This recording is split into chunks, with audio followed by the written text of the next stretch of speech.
नीचे खड़ी करते हैं।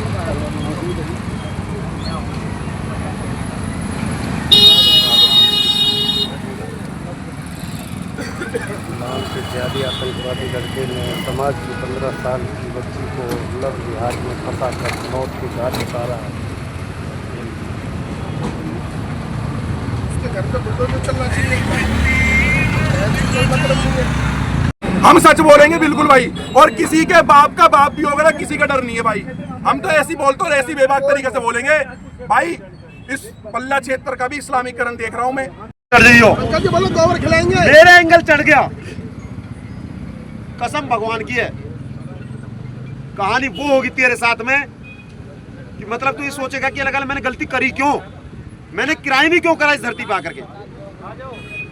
फरीदाबाद का जो प्रशासन है वो लव जिहाद के खिलाफ लग रहा है कि थोड़ी ढीला पड़ रहा है। ना ना ना ना भाई साहब, आपको मैं एक वैसे इसमें सबसे बड़ी बात बता दूं, कुछ चीजें ऊपर से ताकतों में होती हैं। अगर प्रशासन ढीला होता तो एक दिन में गिरफ्तारी ना होती। इसकी गिरफ्तारी हुई, अच्छी बात है, लेकिन प्रशासन के ऊपर से जैसे कि योगी बुलडोजर है, यूपी वाला बुलडोजर चलता ना सीधा बैठ एमसीएफ का लगा जाकर के पंजा सीधा वहां, लेकिन एमसीएफ का पंजा कहाँ चलता है? एमसीएफ का पंजा चलता है रेहड़ी वालों पे, बेचारे गरीब आदमी पे 100-150 की रेहड़ी वाले करने वाले। लेकिन क्राइम एमसीएफ का पंजा कहाँ चलेगा? जो ये लगा लो कि थोड़े घने लगा लो, छोटा मोटा व्यापार कर रहा हो उसके ऊपर एमसीएफ का पंजा वहां चलने से इसलिए घबराता है क्योंकि इन जिहादियों की ताकत हरियाणा के अंदर मेवात जैसे दंगों में हरियाणा के सीएम ने देखी, मेवात जैसे दंगों में हिंदुस्तान के गृह मंत्री ने देखी। लेकिन उन दंगों के बाद वहां पर क्या हुआ?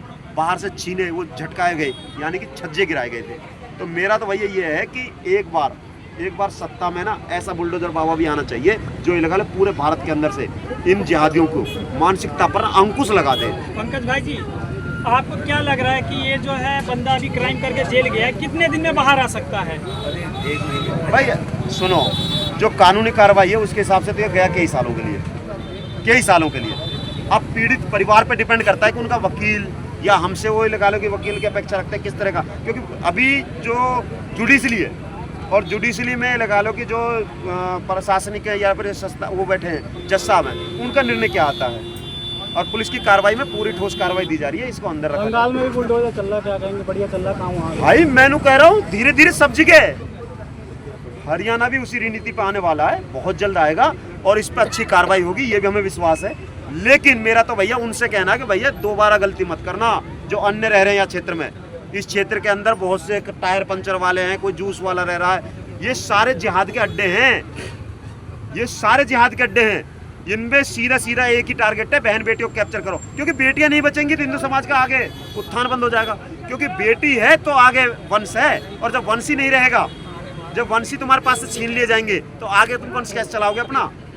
आज राजपूत समाज की लड़की जाना, मैं उन ठाकुरों से भी कहना चाहता हूं जो यहाँ पर रहते हैं कि भैया अपने क्षेत्रों, अपने घरों से, अपनी दुकानों से निकाल दो उनको, क्योंकि वो भी देखो भाइयों, आपसे मेरा सीधा एक निवेदन है, आप तो हो मेरे भाई, आपसे तो मैं इसलिए निवेदन कर रहा हूँ, इनको निकाल दो, क्योंकि आज इनका सिर्फ टारगेट है तुम्हारी बहन बेटियां, तुम्हारे घर के लिए। क्योंकि ये राजपूत समाज की लड़की आज जैसे इन्होंने टारगेट करके मारी है ना, कल को भविष्य में किसी और की बहन बेटी भी हो सकता है लगा लो जिन मकान मालिकों ने बसा रखे उनकी भी हो। मेरा निवेदन है भाई, इन्हें निकालो, जैसे भी निकाल सकते हो।